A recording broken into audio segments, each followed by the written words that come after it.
Bakunzi b'imbonesha kure Argos, turabahaye mwaramutse namwiro bivanye naho kiramuntu aherereye.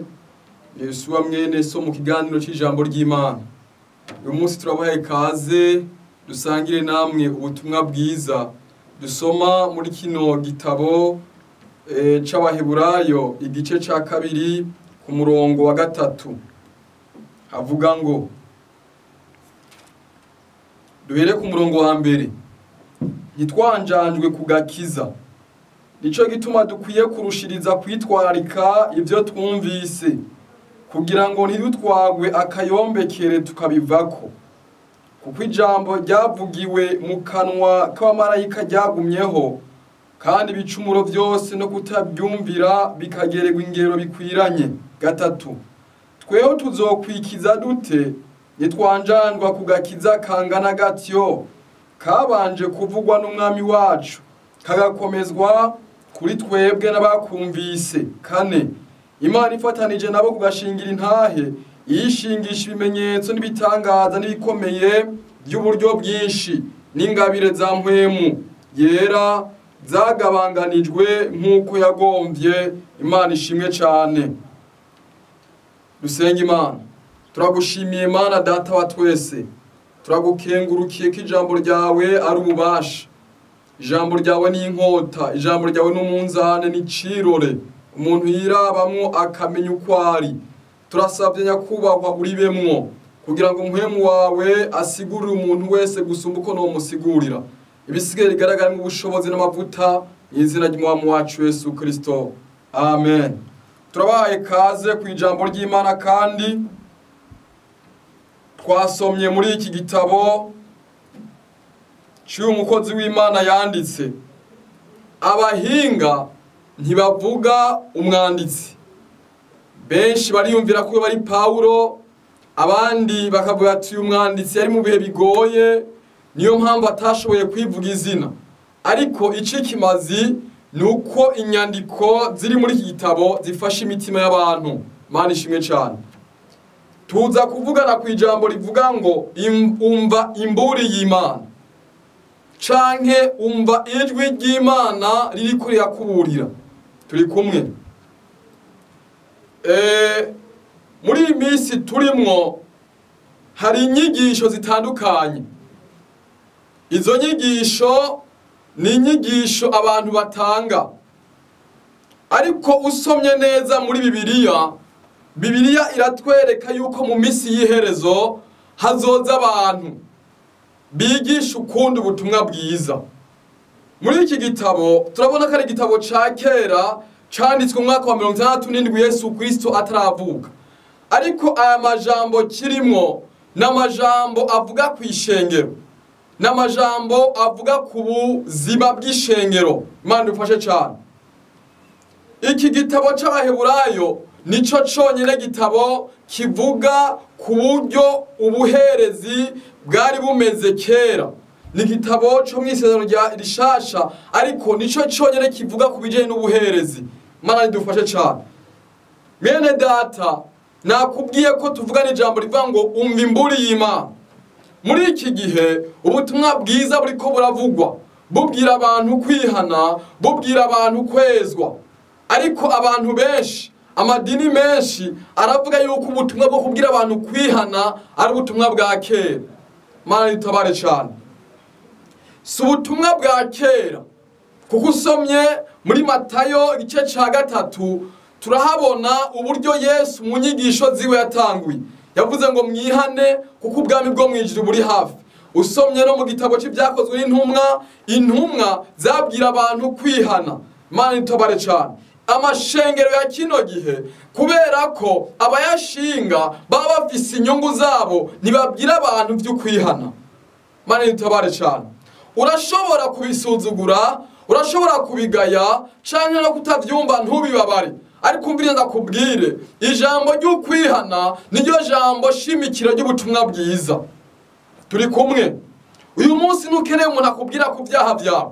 Uyu munsi nukeneye ko umuntu akubwira kuri imboregwa, kuri umusambanyi, ko wakoze ibyaha canke ibindi. Ukeneye ukubwira by'umugisha, ukeneye umuntu akubwira by'amapromotion n'iby'amaviza.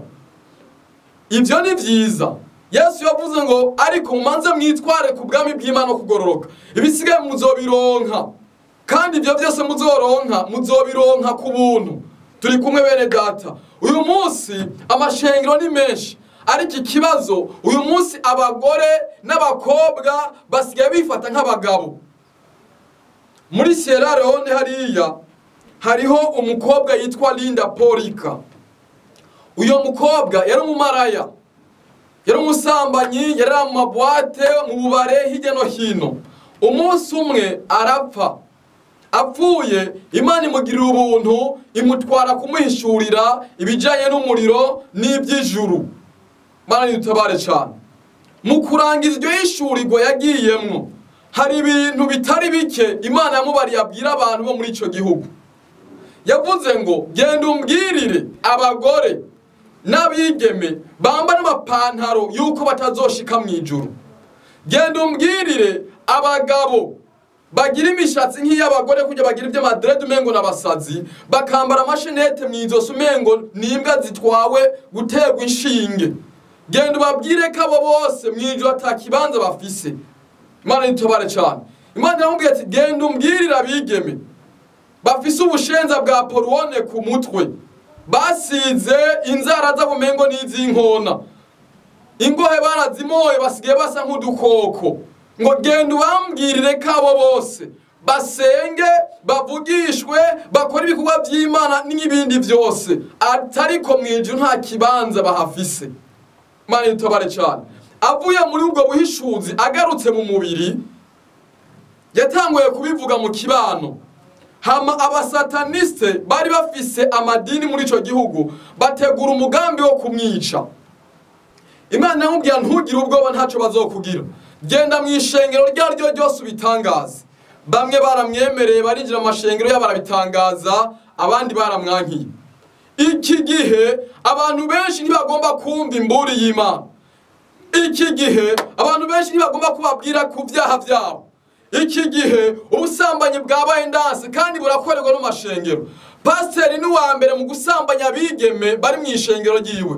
Pasiteri ni uwa mbere mu gusambanya abakobwa bari mu ishengero ryiwe.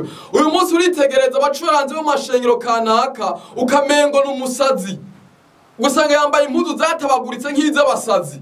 Uyo n'umukozi w'Imana, uyu arafata ibikoresho agacuranga, n'uw'imbere. Mbere unashima avuga yuko ari umusoliste mu ishengero ari imbere, atabonetse kuba by'Imana ntibikoreka. Mane gutabare cyane. Umviriza nkubwire, nubwo wokwanka kumva imburi, nubwo wokwanka kumva ukuburira, mbega uzokwikiza gute ko mwanjanjwa kugakiza kangana gatyo? Mane gutabare cyane. Emera ukuri, umva ukuri wihane. Turi ku ijambo rivuga ngo umva imburi y'Imana. Iri ni ijwi ry'Imana rikubwira kwihana. Ntiwibaze ngo uricasigaje imyaka myinshi, wewe imisi yawe ntayuzi.